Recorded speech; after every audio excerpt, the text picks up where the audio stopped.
Bismillahirrahmanirrahim. Kembali bersama Dr. Ridwan Wahyudin.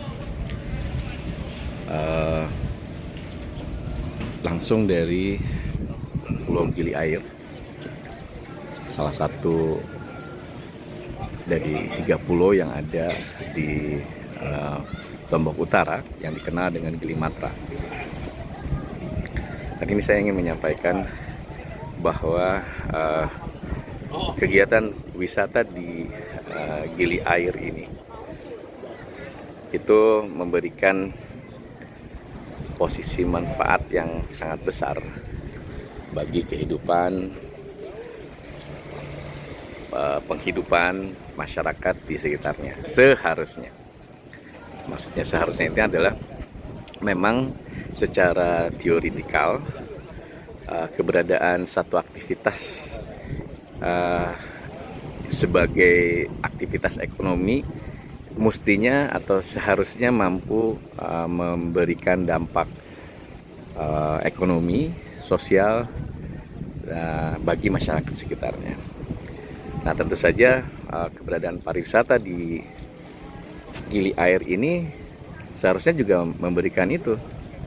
Contoh besarnya adalah misalnya ini, ketika orang akan datang, itu memerlukan transportasi yang disediakan di sekitar Gili Air ini. Itu ada beberapa yang sifatnya ada low price atau juga sampai dengan high price.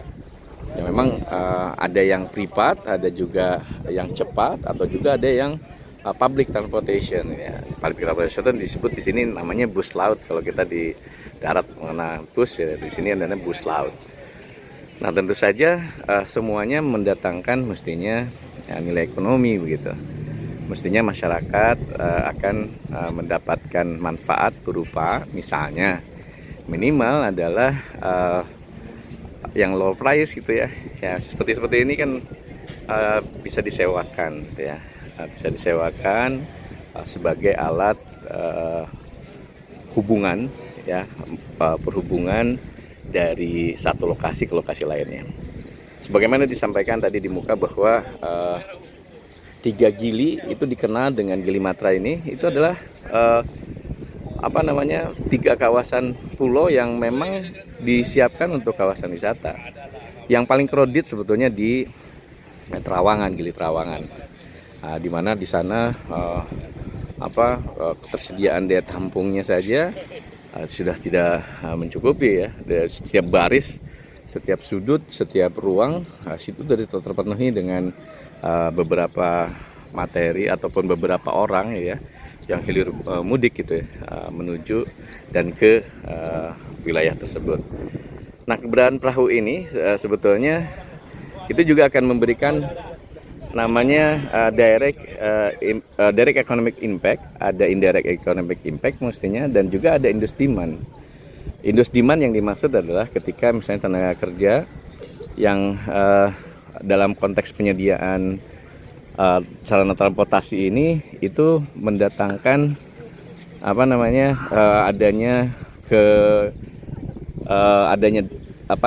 gaji remunerasi yang bisa diterima oleh mereka. Nah, setelah diterima tentu dia akan mencoba untuk membeli. Jadi artinya dia menendorse, meningkatkan daya beli ya. Daya beli lingkungan inilah yang kemudian daya beli terhadap kebutuhan yang dibutuhkan oleh mereka, itulah yang kemudian mendatangkan ekonomi yang lain begitu ya.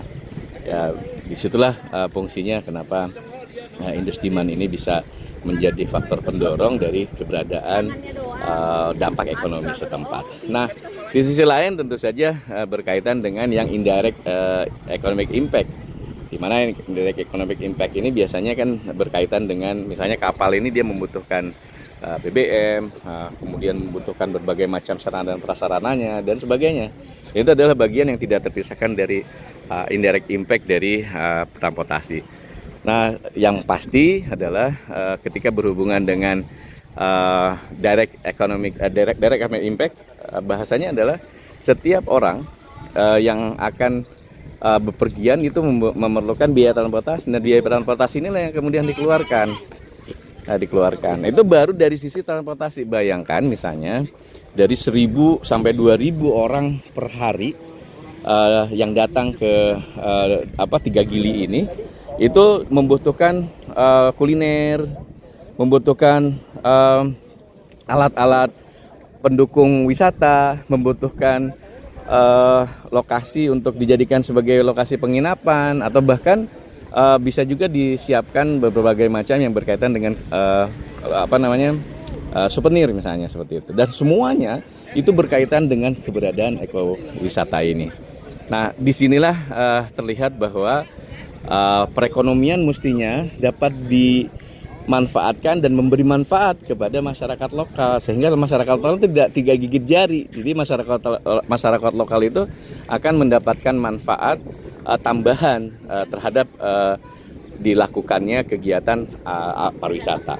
Dan disitulah bentuk dari keadilan yang bisa diberikan, supaya keadilan sosial ekonomi itu, atau sosial ekologis ekonomi, bisa diperoleh oleh semua pihak. Sekali lagi, jangan biarkan sebetulnya masyarakat setempat itu kehilangan kesempatan untuk mendapatkan manfaat ekonomi dari keberadaan kawasan wisata atau kegiatan wisata sekitarnya. Ya, masyarakat mestinya ikut terlibat, dan disitulah peran pemerintah, peran kalau bahasa kami itu biasanya P3 begitu. Jadi public private people partnership itu dihadirkan untuk bisa memberikan manfaat kebersamaan. Demikian yang bisa disampaikan sekilas terkait dengan bagaimana kawasan konservasi itu memberikan dampak ekonomi. Nanti kita bahas di lain waktu sebagaimana umumnya kita lakukan. Demikian, wallahu yaqul haq wa bisabil. Wassalamualaikum warahmatullahi wabarakatuh.